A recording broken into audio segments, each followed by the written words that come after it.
आणि म्हणून काळजी घेण्याची गरज आहे। धन्यवाद उदय, माहिती दिल्याबद्दल। आपण थेट जाऊया नवी दिल्लीला। केंद्रीय आरोग्य मंत्रालयाचे पत्रकार परिषद लव अग्रवाल कि बोलतात। रूरल सेल्फ एम्प्लॉयमेंट ट्रेनिंग के द्वारा होममेड फेस और माउथ कवर्स की स्टिचिंग को फैसिलिटेट किया जाए। ये कवर्स, जैसे कि मैंने आपको इससे पहले भी बताया है, प्राइमरीली एक्ट करते हैं as a additional barrier, as a hygiene method, and in जब कवर को यूज किया जाए तो रिक्वायर्ड प्रिकॉशंस उनको डेफिनेटली फॉलो किया जाए, और ये प्राइमरीली डेंसली पॉपुलेटेड एरियाज की जनता के लिए यूजफुल रहेंगे। मैं फिर से रिक्वेस्ट करूंगा, हाईलाइट करना चाहूंगा कि ये फेस कवर्स डिफरेंट हैं जो मास्क हम लोगों ने उसके बारे में जिसके बारे में हमने डिटेल्ड एडवाइजरी ऑलरेडी जारी की हुई है। लास्ट 13 दिनों में अगर आप देखें तो भारतीय रेलवे ने 1340 वैगन्स के द्वारा शुगर और 958 वैगन्स के द्वारा सॉल्ट और 316 वैगन्स और टैंक्स के द्वारा एडिबल ऑयल को देश के विभिन्न एरिया में ट्रांसपोर्ट भी किया है। नेशनल फूड सिक्योरिटी एक्ट और प्राइम मिनिस्टर गरीब कल्याण अन्न योजना के तहत देश के हर हिस्से के लिए फूड ग्रेन स्टॉक्स की रेगुलर रिक्वायरमेंट को भी टाई अप किया जा रहा है। इस लॉकडाउन की अवधि में देश भर में लगभग 16.94 lakh metric tons food grains के द्वारा हमने उनको 605 रेक के द्वारा ट्रांसपोर्ट भी किया है।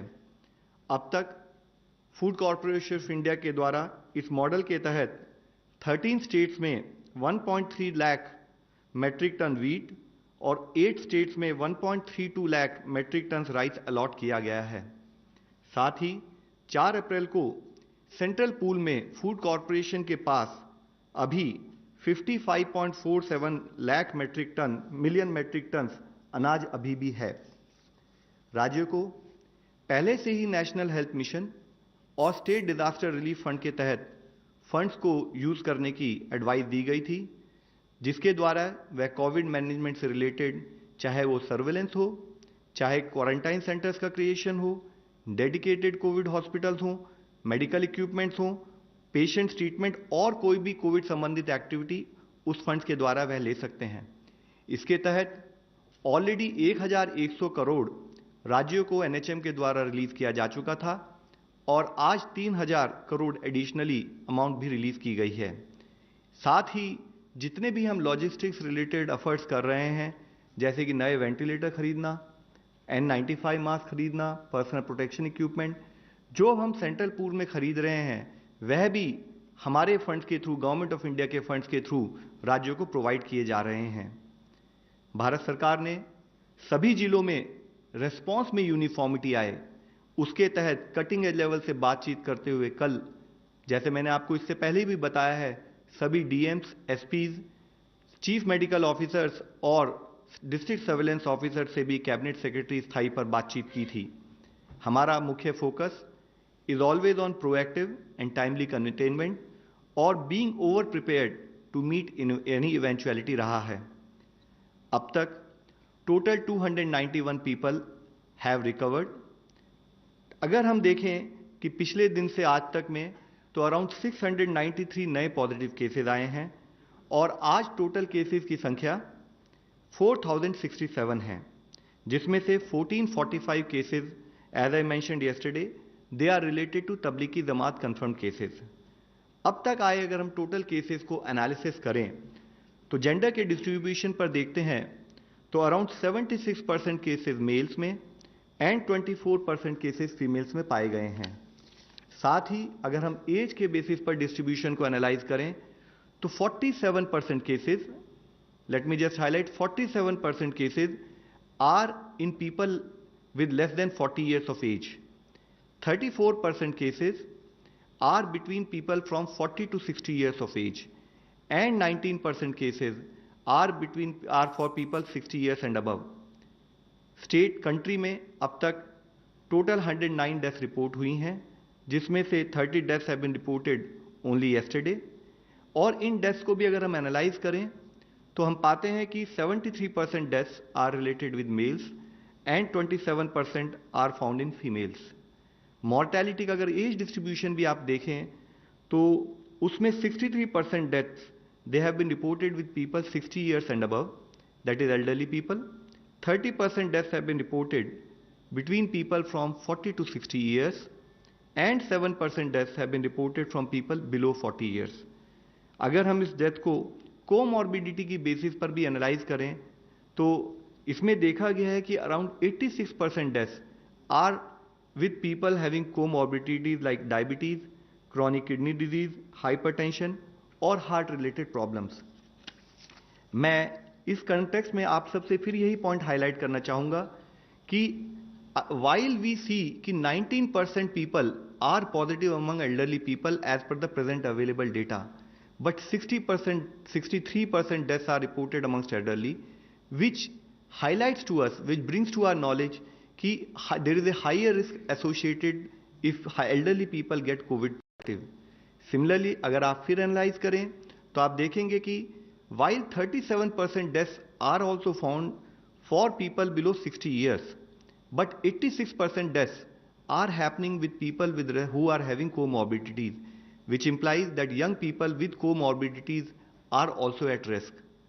So our request to you would kindly be that let us ensure that our elders remain protected, and to that extent every youth also needs to be careful that they maintain sufficient social distance so as to not to pass infection to anyone in the family, particularly elderly. And in effect, what we would like to urge and request is that social distancing and lockdowns and all the do's and don'ts have to be followed by everyone in the family. It is always about our efforts to protect ourselves, our efforts to protect our loved ones, and our efforts to ensure that society at large remains safe. माननीय प्रधानमंत्री जी ने जो आह्वान किया था उसके तहत कल देश में करोड़ों भारतीयों ने रात 9 बजे अपने घरों की लाइट्स बंद की और कोविड वॉरियर्स के सम्मान में कलेक्टिव रिजॉल्व और सॉलिडारिटी के साथ दिया, मोमबत्ती, टॉर्च और फ्लैश लाइट को जलाकर उनका आह्वान, उनका अभिनंदन किया। माननीय प्रधानमंत्री जी ने अपने संदेश में आज इस बात पर भी जोर दिया है कि चेन ऑफ ट्रांसमिशन को तोड़ने के लिए सोशल डिस्टेंसिंग एंड लॉकडाउन एक बहुत इंपॉर्टेंट एंड इफेक्टिव टूल है और आज देश में हम सब की जरूरत है कि हम सब लोग मिलकर इसके लिए काम करें। We again urge and request you that please help us to help you. धन्यवाद। धन्यवाद। गृह मंत्रालय की प्रवक्ता प्लीज। गृह मंत्रालय की तरफ से मैं आप सबको बताना चाहती हूं कि राज्य सरकारें पूरी सक्रियता से लॉकडाउन को एनफोर्स कर रही हैं। एसेंशियल गुड्स एंड सर्विसेज की स्थिति संतोषजनक है और भारत सरकार राज्य सरकारों के साथ मिलकर इसको निरंतर मॉनिटर कर रही है। जैसा आप सबको पता है, मेडिकल ऑक्सीजन कोविड-19 के मद्देनज़र एक बहुत ही क्रिटिकल आइटम है। इसका पर्याप्त मात्रा में पूरे देश में आपूर्ति बनाए रखना बहुत ही ज़रूरी है। ये नेशनल और WHO दोनों की लिस्ट में एसेंशियल आइटम घोषित है। इसका प्रोडक्शन, मैन्युफैक्चरिंग और पूरा सप्लाई चेन लॉकडाउन मेजर्स से एग्जेम्प्ट है। इस चीज़ को रीइटरेट करने के लिए आज होम सेक्रेटरी ने फिर से राज्य सरकारों को पत्र लिखते हुए मेडिकल ऑक्सीजन का महत्व बताया है और इसका पूरा सप्लाई चेन सुचारू रूप से चले, इसके लिए भी उनको दिशा निर्देश दिया है और ये भी कहा है कि इसकी सप्लाई चेन को इंश्योर करते वक्त वो सोशल डिस्टेंसिंग और प्रॉपर हाइजीन प्रैक्टिसेस का ध्यान रखें। उन्होंने ये भी कहा है कि ये जो दिशा निर्देश हैं ये डिस्ट्रिक्ट अथॉरिटीज़ और फील्ड एजेंसीज़ की नोटिस में लाएं और इसका इम्प्लीमेंटेशन स्ट्रिक्टली इंश्योर करें। In addition to what my colleague has said, मैं तबलीग जमात वर्कर्स के बारे में भी आपको अपडेट करना चाहूँगी कि सभी राज्य सरकारों के साथ गृह मंत्रालय ने एक मेगा अभियान द्वारा लगभग 25,500 से ज़्यादा लोकल टीजे कार्यकर्ता और उनके संपर्क में आए लोगों को पहचान करके उनका क्वारंटाइन किया है। इसके अलावा हरियाणा के 5 गांव जहां पे ये फॉरेन नेशनल टीजे वर्कर्स रहे थे उनको भी सील करके क्वारंटाइन कर दिया गया है। अभी तक जो 2083 फॉरेन टीजे वर्कर्स आइडेंटिफाई किए गए थे उसमें से 1750 को हमने ब्लैकलिस्ट कर दिया है। आशा है इन सब मेजर्स के साथ हम लॉकडाउन को इफेक्टिवली इन्फोर्स कर सकेंगे और कोविड की चेन को तोड़ सकेंगे। अच्छा, so we have through a massive effort we have quarantined over 25,500 local TJ workers as well as people who have come in contact with them. They have been quarantined, as I mentioned. Apart from this 5 villages in Haryana where some of these people had stayed, those have been also sealed and quarantined. धन्यवाद। Online question ICMR के लिए। ICMR will get 7 lakh rapid antibody testing kits by 8th April, that is day after. This will help in conducting COVID-19 tests in hotspot areas where large number of cases are being seen. Delivery will be in phases. It is expected that ICMR will get 5 lakh kits in the first phase. Do you confirm this? Is it a truth? 5 lakh kits का order किया है, 8 लाख का नहीं। ये जो order करते वक्त वो कंपनी के पास भी उतना माल रहना चाहिए लोगों को देने को, इसलिए 5 लाख का हुआ था। उसमें के 2.5 लाख जो किट्स हैं वो 8 या 9 तारीख को डिलीवर होंगे, ऐसा कंपनी का प्रॉमिस है। ये 8 लाख की फिगर कहाँ से आई मुझे मालूम नहीं। 104।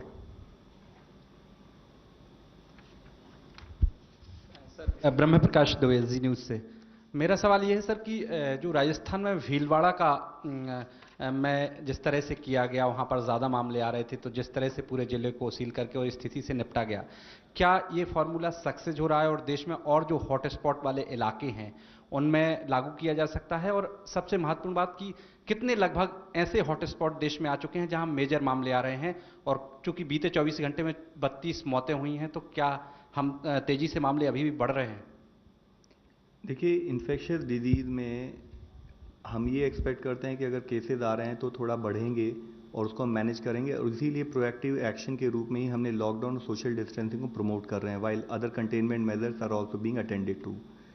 तो जैसे कि आपको पता है कि जो भीलवाड़ा में जो कंटेनमेंट स्ट्रैटेजी की गई हैं, these are the containment action plan, जो हमने स्टेट्स के हर सेक्रेटरी हेल्थ को, हर सीनियर ऑफिशियल्स को, और साथ ही जैसे कल मैंने आपको बताया था कि हर डीएम और एसएसपीज को भी ऑनलाइन लेकर सबको ओरिएंट किया गया है, और हमारे उसी एक्शन प्लान के तहत ही हर स्टेट उस पर एक्शन ले रही हैं।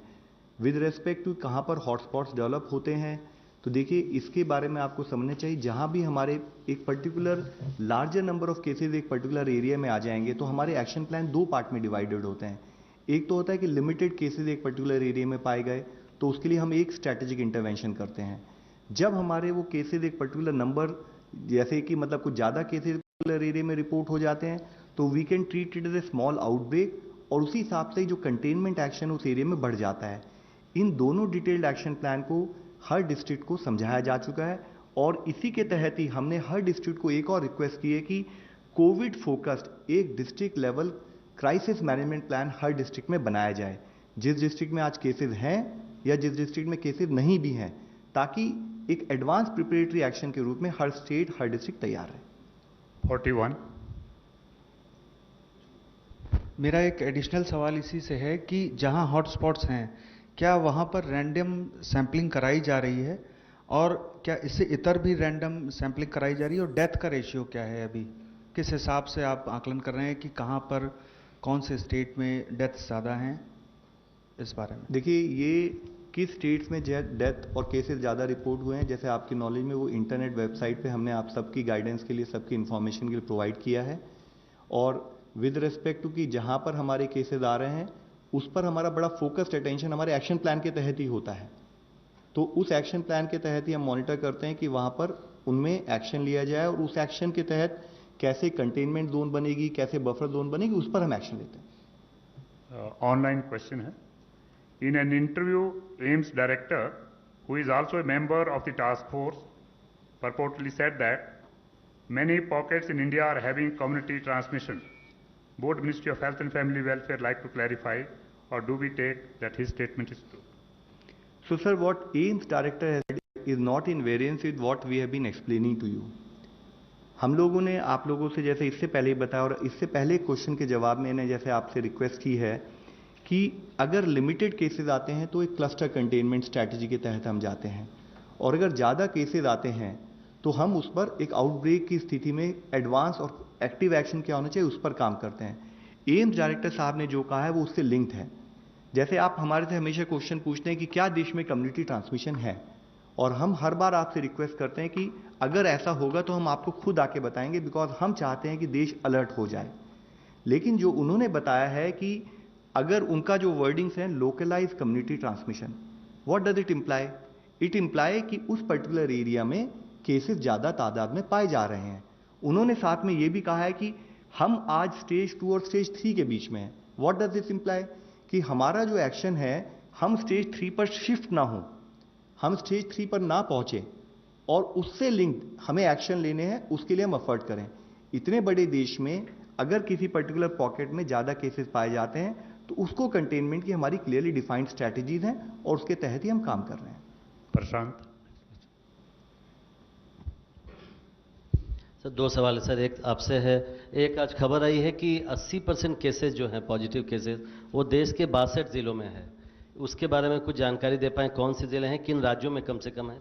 दूसरा सर आपसे है हाइड्रोक्सी क्लोरोक्विन को लेकर अमेरिका सहित कई देशों से उसकी डिमांड आ रही है सर, तो क्या कोई आप लोग परिवर्तन कर रहे हैं अपने इंस्ट्रक्शंस में, और क्या इसका आप लोग रेकमेंड कर रहे हैं क्या इस दवा को इस बीमारी के लिए? So sir let me respond to your first part with respect to कहाँ पर जो सो कॉल्ड हमारे either you can use the word hotspot और you can use the word which are focus areas. तो हम लोग आप लोगों को भी डेटा जो प्रोवाइड करते हैं उसमें हम कई बार बताते हैं आपको किस जिले में कितने केसेस पाए गए, और उसके तहत जिन जिलों में ज़्यादा केसेस पाए जाते हैं तो उन पर हमारा इंटरवेंशन और फोकस उतना ही बढ़ जाता है जिसको शायद आप हॉटस्पॉट की टर्मिनोलॉजी में यूज़ करना चाह रहे हैं। और उसके तहत ही ये नंबर कांस्टेंट नहीं है।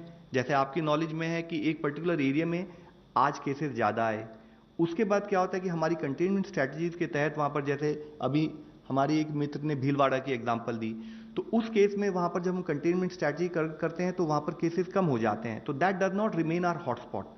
और इसी तरीके से अगर किसी और कारणवश से किसी और जिले में किसी और टाउन में एडिशनल केसेस आते हैं, that turns into A hotspot for us. And for all these districts, which number is not actually constant, which the number you are quoting is not correct, हमारे हिसाब से जैसे मैंने आपको कई बार पहले बताया है, जो मिनिस्ट्री ऑफ हेल्थ कहती है कि हमारे लिए तो एक भी केस हॉटस्पॉट है, केवल हमारा intensity of action depending on number of cases in a particular area वो बढ़ जाता है। तो इसलिए ये नंबर कांस्टेंट नहीं है, ये नंबर आप सबकी नॉलेज में भी है, और इस नंबर के तहत जहां भी हमारे केसेज आते हैं our focus is on breaking the chain of transmission. Yes, sir. Wait, part 2. He's answering part 2. Just wait. Yeah. वही आंसर कर रहे हैं, just wait. हाइड्रोक्सी क्लोरोक्विन का फिर एक बार दोहराता हूँ, ये हेल्थ केयर वर्कर्स को और जो हाउस होल्ड जो लैब कंफर्म केस के कॉन्टैक्ट्स को देने का शुरू किया है। इसको टाइम लगता है। ये अगर आपने प्रोफिलैक्टिक करके दे रहे हैं तो इसका मायना क्या है कि मैंने वो गोली लेने की वजह से मुझे बीमारी लगने का डर ये कम होगा क्या?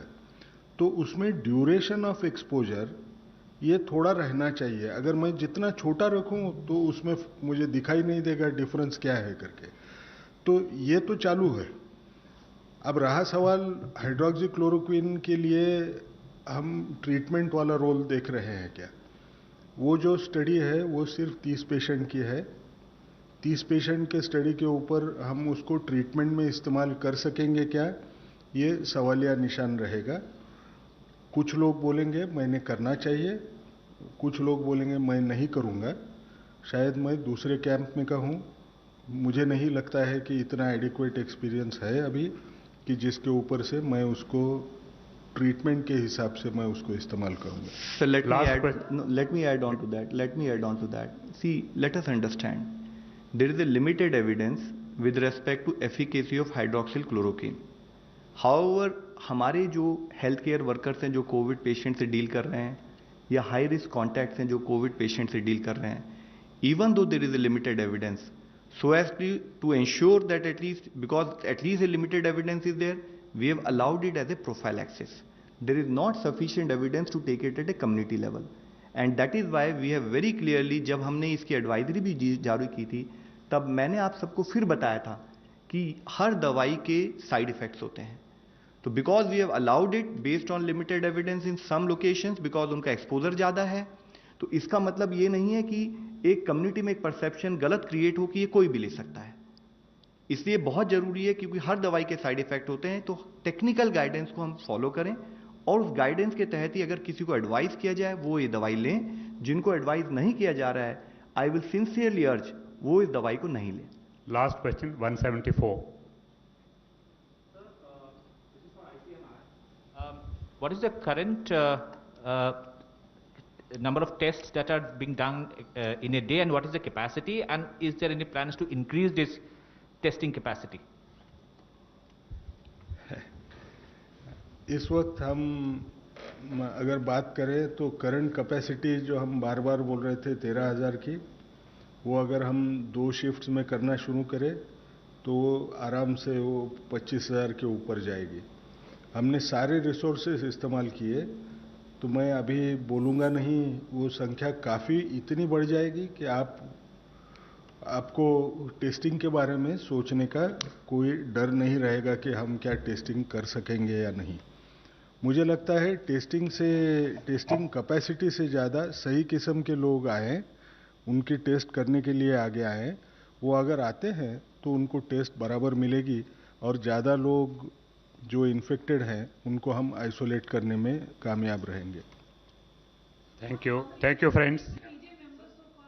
I think these details are already given from the Home Ministry side, please.